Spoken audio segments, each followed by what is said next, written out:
Hello, hello. Welcome back to the Sober Bartender podcast, the show where we recover from life. I'm your host, Brandi Kelly.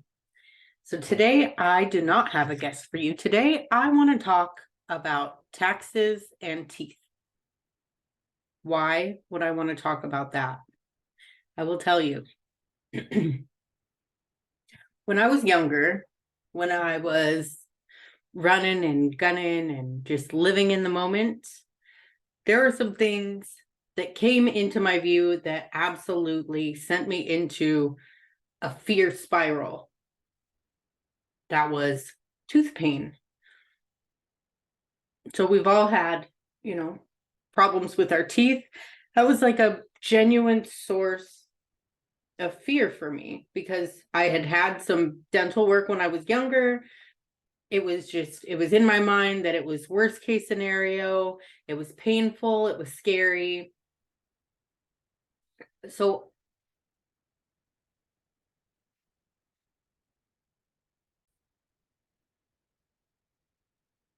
I think somewhere around 20 years old, I had I had really bad pain in a back tooth. And I didn't have, dental insurance. I was a bartender, 19, 20 years old, and made $5 an hour under the table. And so I go to the dentist and they tell me, it's this and that, and you need a root canal and you need a this. And that just all seems really overwhelming. But there's the option of, or we can pull it. And, they start talking about the long-term consequences of having teeth pulled, like you need your teeth to chew and, you want to keep your teeth as long as you can. But in my mind, that was the cheap solution, like right around $100, and just the quick fix to make it go away. And so, when something would come up, as opposed to going, like taking the time to spend the money to preserve the tooth, I would get my tooth pulled. And I got a lot of teeth pulled, like a lot. So then, fast forward, I have a job, a bartending job to where I have dental insurance, and I'm kind of trying to hang on to the teeth that I have, and I'm trying to take care of them. And then it's this really big feat to to put it back together, I guess. It's like, because of all my quick fixes, then it's a really big plan to fix what I kind of threw away. And yeah, that's still something that I'm dealing with now. And I feel like it relates to how I started drinking. It relates to how I started drinking, to where everything was a quick fix. Something would come up, and instead of dealing with it, I would just do the quick fix to check out. And that compounded and compounded.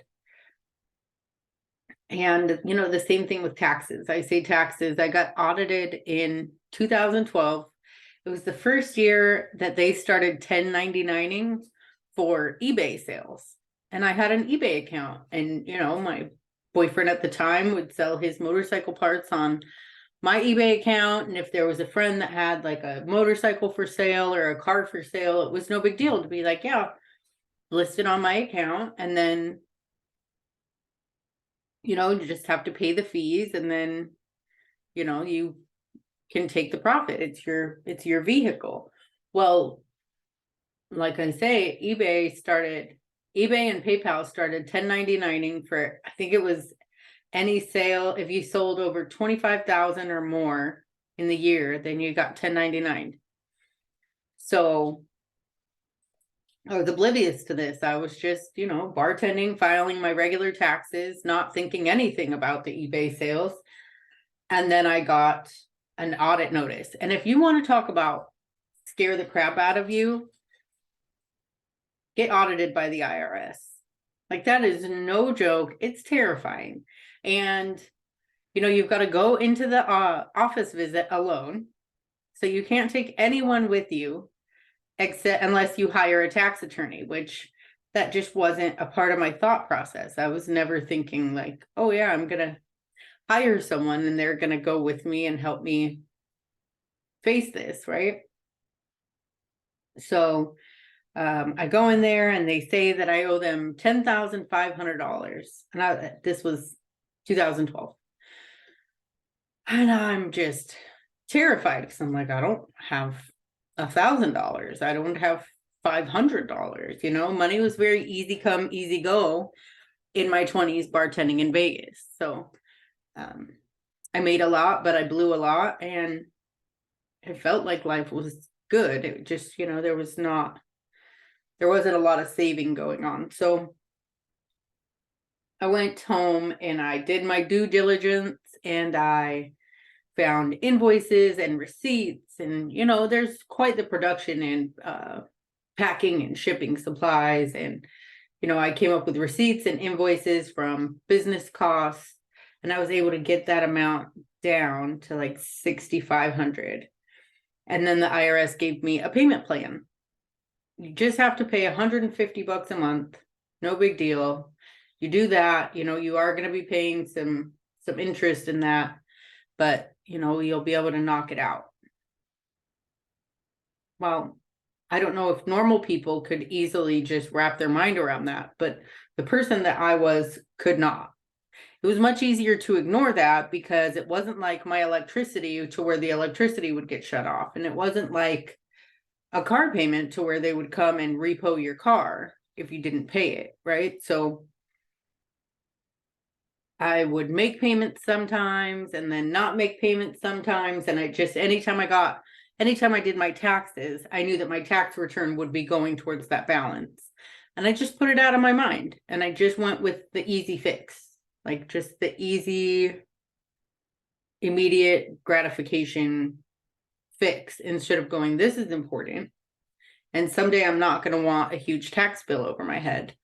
Well, I can tell you that as of now, in 2023, 11 years after my audit, I owe them like $150. So that's like almost knocked out. But once again, I feel like those, like the teeth and the taxes keep coming to my mind because they were things that if I had taken care of them in the moment, they wouldn't become this big looming issue. And it wouldn't be, it would be like some temporary discomfort, but then, long term, it would be well worth it to, to have dealt with those things. And the same thing with drinking. Like, there were times where I could tell that my drinking was, getting a little bit crazy, but I just wanted to make things feel better in the now. Like, I certainly didn't want to look at myself.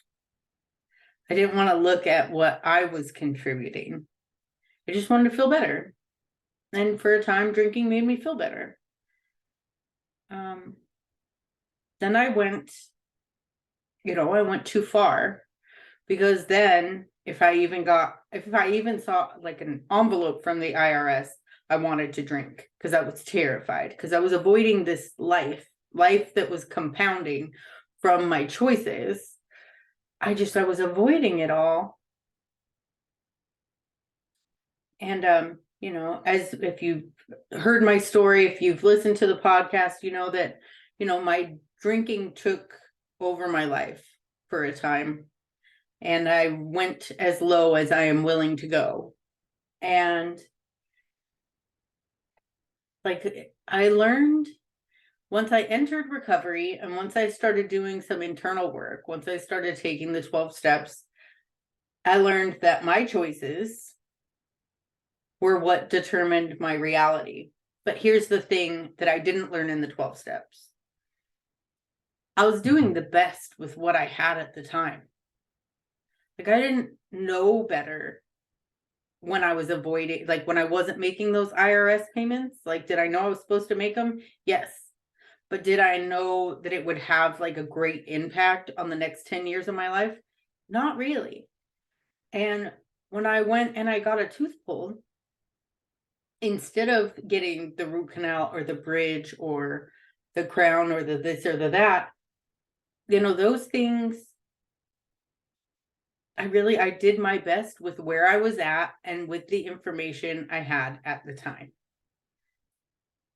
And so where I'm at now, I went into recovery with the gift of desperation. With the gift of desperation, I opened myself wide open, and I was willing to take in any information that was given to me. And it absolutely was. And that is the great thing about AA and the 12 steps, is that it's been there since the 30s. So no one's rewriting the book there. It's there. And it's helped a lot of people. Unfortunately, it's only helped, but I think it's like a 5 to 10% success rate. So out of all the people that go in and attempt to get sober or recover through Alcoholics Anonymous, only like most people don't make it. And I'm not saying they don't live, but I'm saying they don't stay in AA.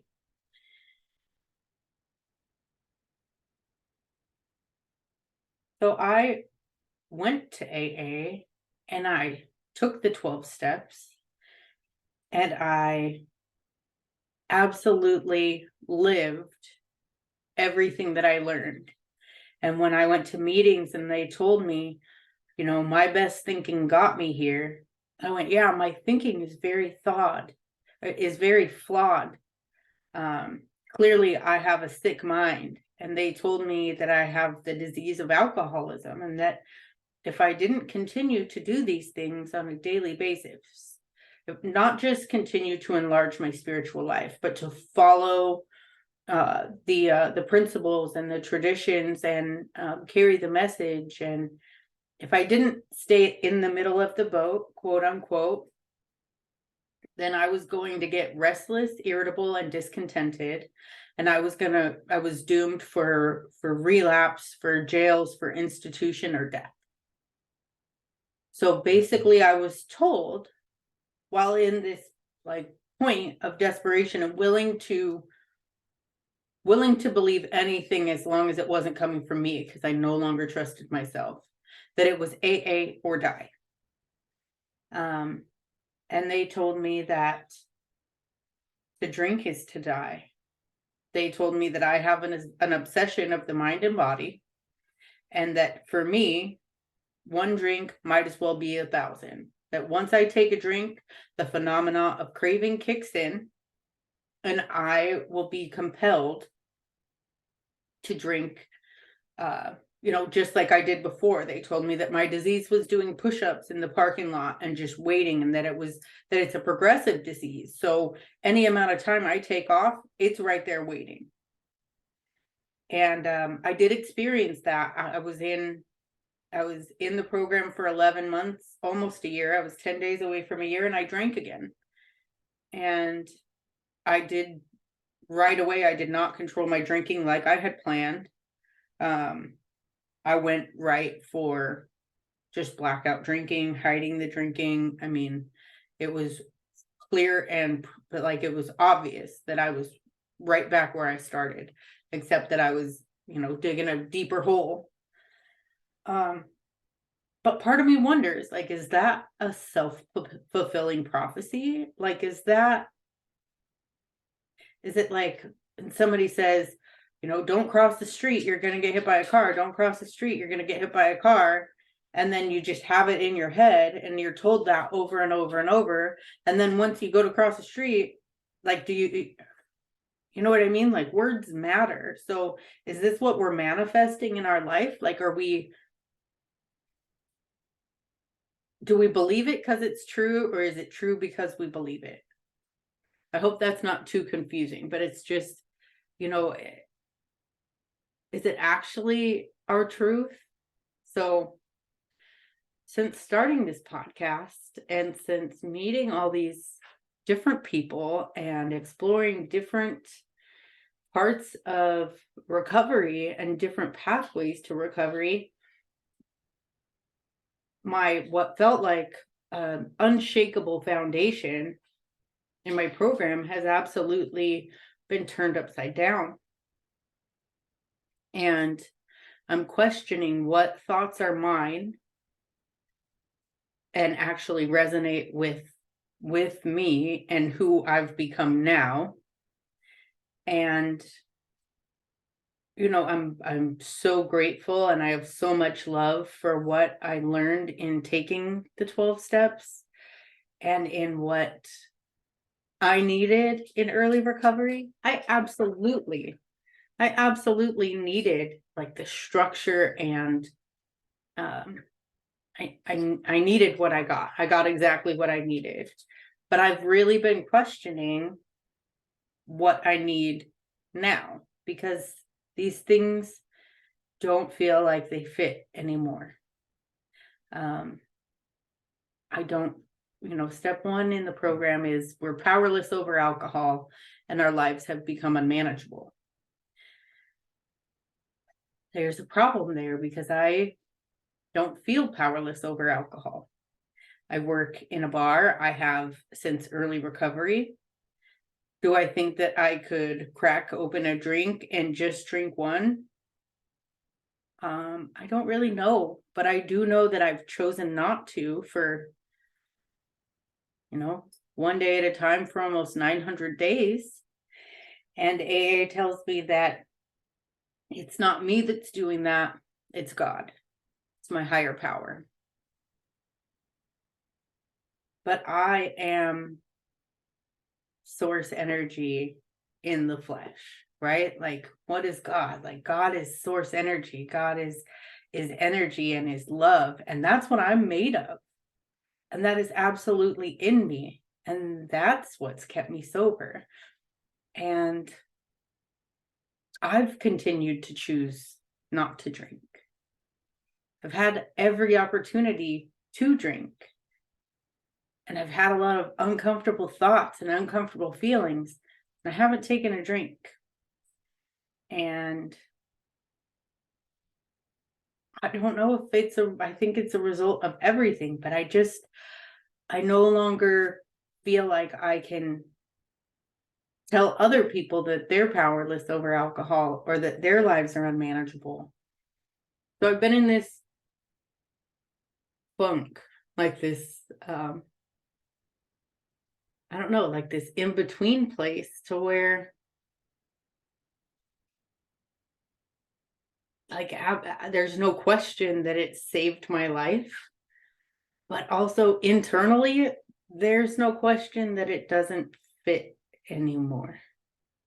But we're told that we continue for a lifetime.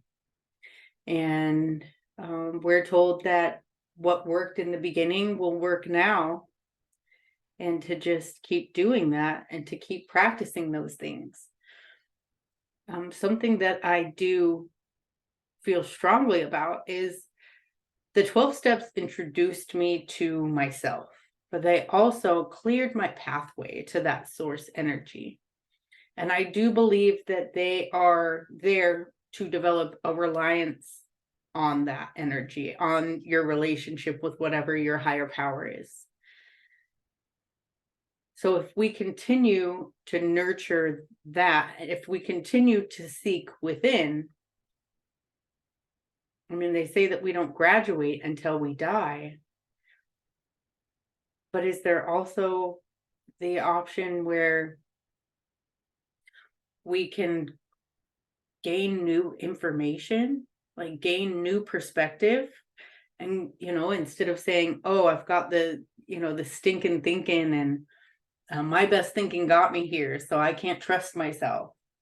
Is there a point where we can look at ourselves and say, actually, I'm I'm doing amazing and I can trust myself.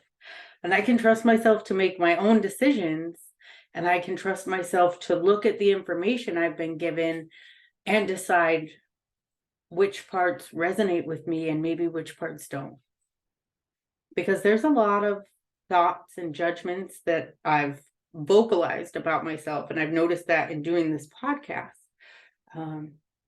where I vocalize these things about myself, like, oh, I was just a bulldozer and I would come into people's lives and I would, mow them over and then move on to the next. But I didn't have that viewpoint. That was my viewpoint so that I didn't see myself as a victim, but really I was doing my best with where I was at. Did my best suck? Yeah, sometimes. But I was also a person that was hurting deeply. And those hurts really ran my show for a long time. And avoiding the thoughts and feelings ran my show for a long time. And I'm taking a new route to all of this. And I am looking at the parts where there's the deep hurts. And I'm giving them love. And I'm giving them kindness, and I'm giving them acceptance for being there instead of putting them in a column or putting them in a list or,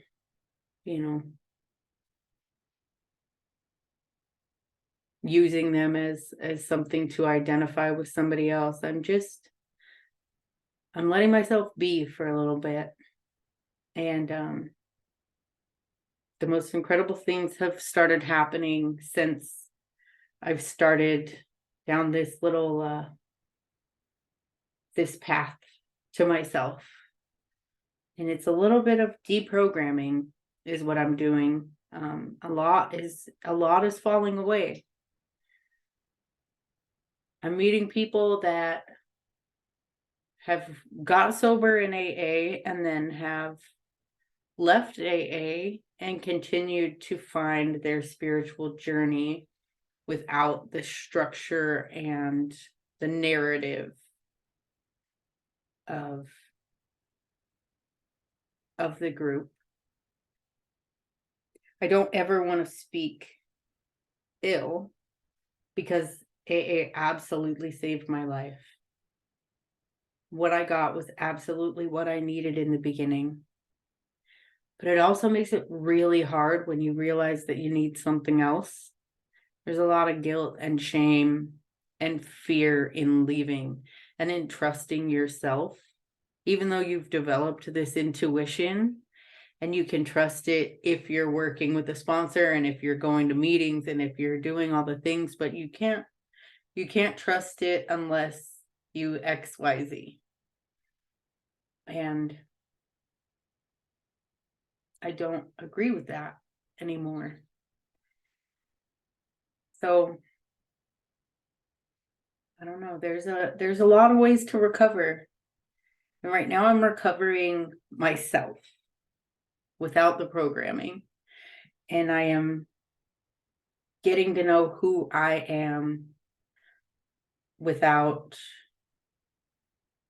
the parts of me that were kind of explained to me in the steps.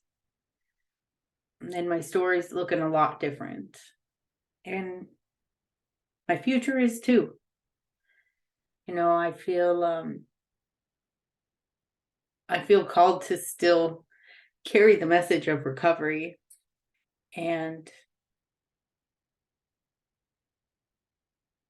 I feel deeply honored to be able to serve people, to be able to help anyone that, that wants help, that wants to hear that there's another way. And lately I keep hearing these voices that have no interest in going to AA. And, we would say, in my lineage, we would say, unfortunately, it's just not bad enough yet. They're not desperate enough yet. They don't want it bad enough yet. And that's kind of like saying, somebody that really could use like a weight loss coach or, could use some medical intervention. Oh, they're not 400 pounds yet. Just wait till they have their first heart attack. Or it's like, no, you don't have to reach those points. And I mean, earlier I mentioned that only about 5 to 10% make it in and stay in AA. But like, what about everybody else that just walks in there and says, this is not for me? Like, what do they do? So I talked to, I see a lot of bartenders, just on Facebook and stuff, but I see that they're quitting drinking and they're living happier, and they're posting, that they're working out, and that their relationships are better with their families. And I love that for them, and I admire that. And my mind before would be like, oh, that's a dry drunk. They're not emotionally sober. If they're not working and living the 12 steps. And it's like, when did I sign this eternal soul pact with this program that said, you save my life and I'll serve you infinitely? I did not. And so once again, like I said, I am so grateful for what AA has given me. And also I can no longer carry the message the way that I received it.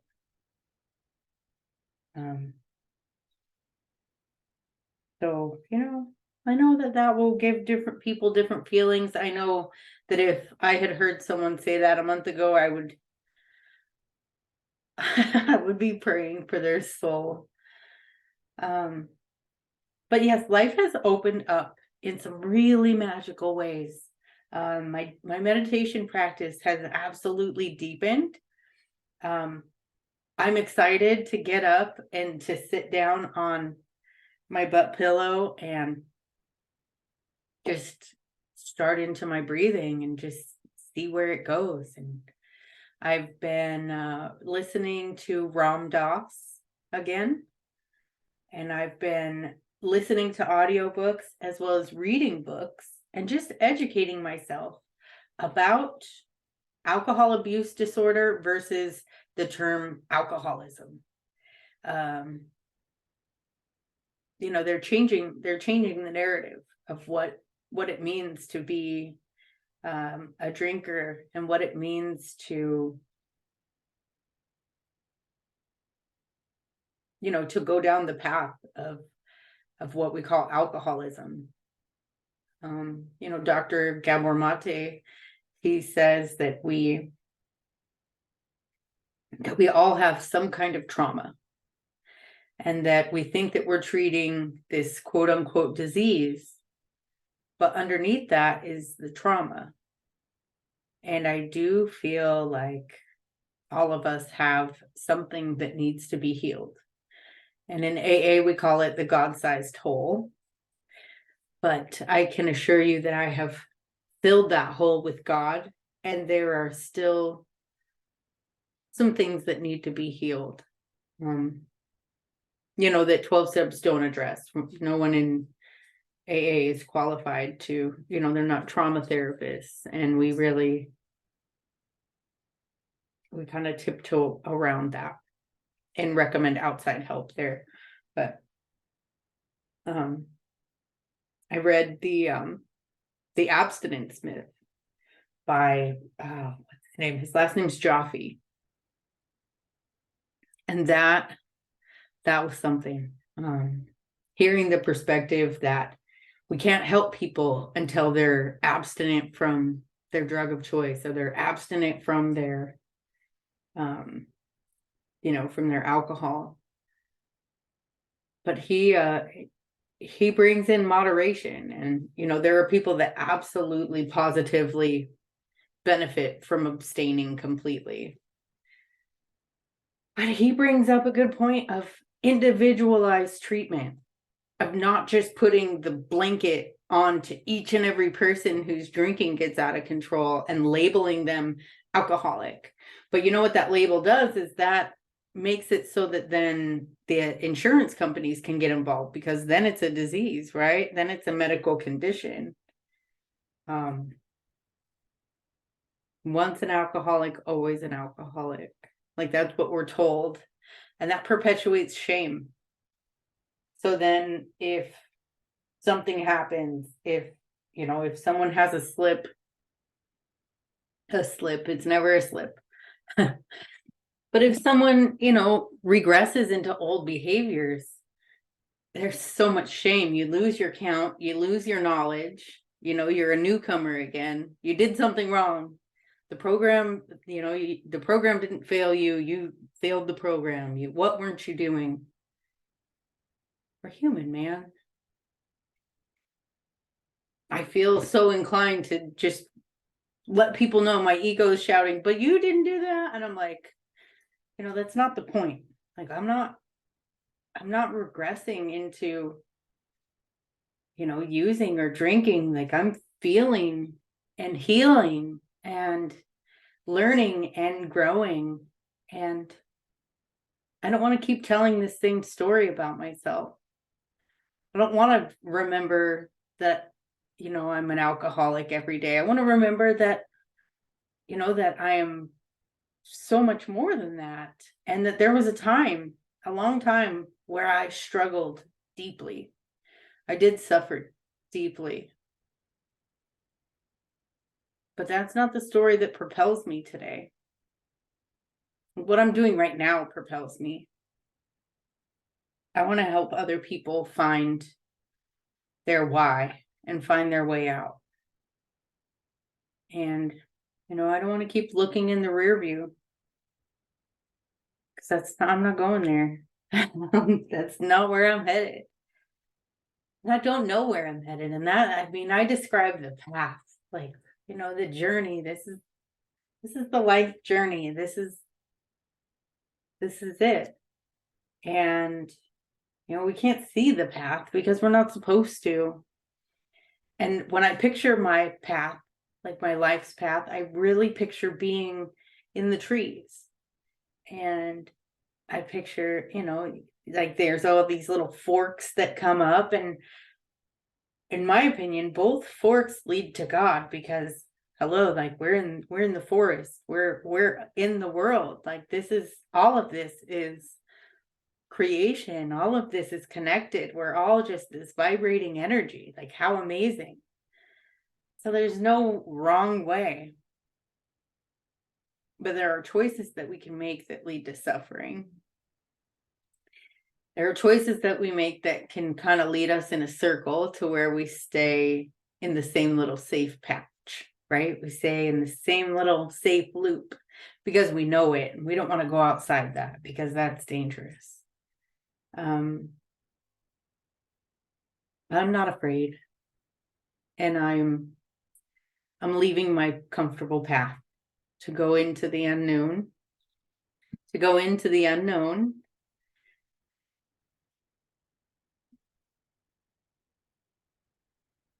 I'm ready.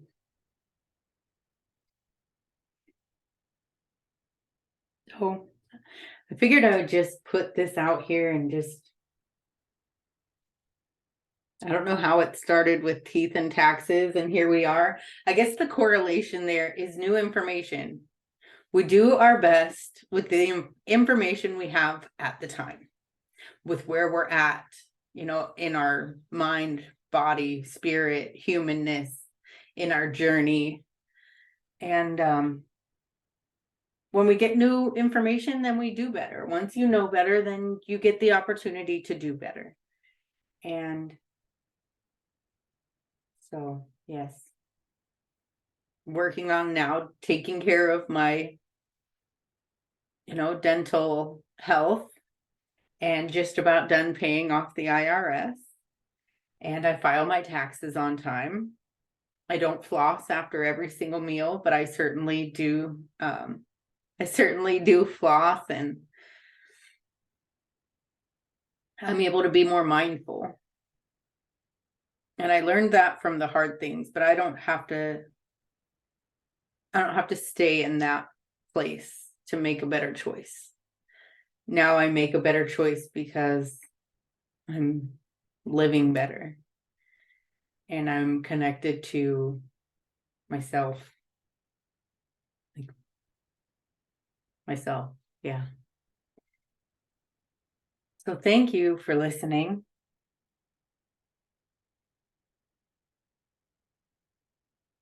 You know, if you're struggling, I just want to say, you know, the only thing that we hear,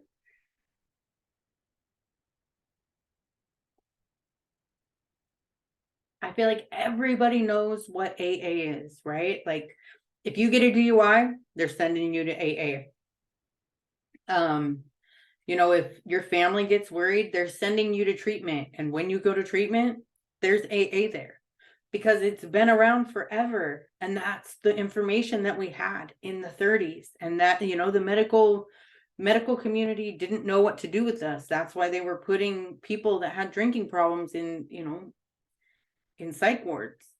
And then these, you know, guys came up with this, you know, with this program where, hey, like here's these things that we need to, you know, to dive into ourselves. And then if we just go around and help other people, it's going to keep us sober that day. And, you know, it went on and on and on, and it's amazing.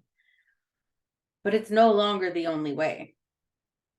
There are multiple ways to get sober. So if going to a meeting doesn't necessarily resonate with you, there are other options. But it's really hard to find those options. Like I never even heard of anything but AA, and I was like, I'm not going to AA. I did, and I'm here. There are options. There is Smart Recovery. There's Recovery Dharma. There's Celebrate Recovery. You know, there's a lot of options out there. So I'm working hard on my end and doing research so that I can bring you people that are doing this thing in different ways. So, you know, if AA doesn't resonate with you, then maybe Recovery Dharma will. And if that doesn't, maybe some, you know, maybe some, you know, medicinal therapy or trauma work does, or maybe just going to the gym works for you. I don't, you know, there's no limitation. There's no one right way to get through, to grow through what you're going through. That's one of my favorite sayings. So we'll go with that. So just be really honest with yourself, because I feel like you know you best. If you really peel back the layers and you really connect with yourself, you know, if you know that what you're doing is absolutely working and you feel like you are where you are supposed to be, then God bless you. But if you feel in your heart of hearts, in your solar plex, and in every part of your being that you're only staying there because you think you're supposed to, because you don't want to make waves, because you don't want to disappoint other people, or you don't want to get uncomfortable, I can assure you that you're going to continue to get more and more uncomfortable until, you know, something gives, because that's where I'm at. So, yeah. Thank you so much for listening. Every single one of us matters. You matter. I am so glad that you are alive. I want to thank you for listening. If you enjoy this podcast, if you relate to anything that I said, please leave a rate and review. Somebody left a review like a week ago that said that this podcast is saving his life. Holy shit. I cannot describe how much that means to me to know that this is actually impacting people. You know, it's not, it's fun and it makes me feel alive, but also just thank you for sharing that. Because it means the world to know that it's helping. So if you have any questions, if there's any topics that you would like, you know, to come up, I am very much, I really want to start doing these solos, and I feel like I haven't been able to, and now I know why, because my message wasn't clear yet. But I'm ready now. So thank you. Thank you. I love you guys.